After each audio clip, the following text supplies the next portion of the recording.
As part of the Battlefield Tourism Initiative, the strategically important Chola and Dokla passes on the India-China border in Sikkim have been opened to tourists. Tourist access to these border areas was formally inaugurated by flagging off a convoy of 25 motorbikes and tourist vehicles from Ridge Park in Gangtok.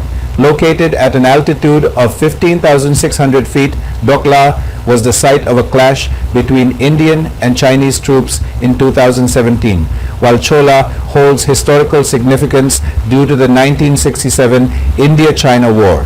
Tourists can visit Chola and Dokla through a 2-day package that includes a homestay and fixed vehicle rate for a nominal fee.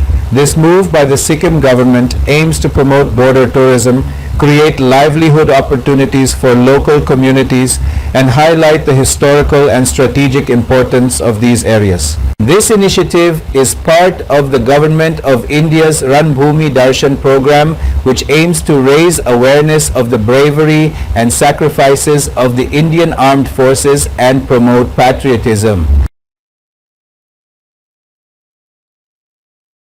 Battlefield tourism पहल के तहत सिक्किम में भारत चीन border पर strategic रूप से महत्वपूर्ण चोला और डोकला दर्रे टूरिस्ट के लिए खोल दिए गए हैं।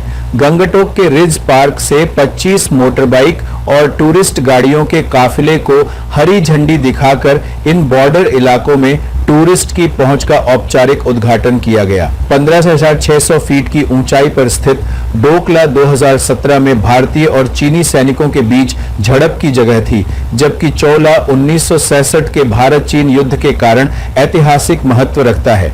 टूरिस्ट 2 दिन के पैकेज के जरिए चोला और डोकला घूम सकते हैं, जिसमें मामूली फीस पर होमस्टे और फिक्स्ड गाड़ी का किराया शामिल है। सिक्किम सरकार के इस कदम का मकसद बॉर्डर टूरिज्म को बढ़ावा देना, स्थानीय समुदायों के लिए रोजी रोटी के मौके बनाना और इन इलाकों के ऐतिहासिक और स्ट्रेटेजिक महत्व को दिखाना है। यह पहल भारत सरकार के रणभूमि दर्शन प्रोग्राम का हिस्सा है, जिसका मकसद भारतीय सशस्त्र बलों की बहादुरी और बलिदान के बारे में जागरूकता बढ़ाना और देशभक्ति को बढ़ावा देना है।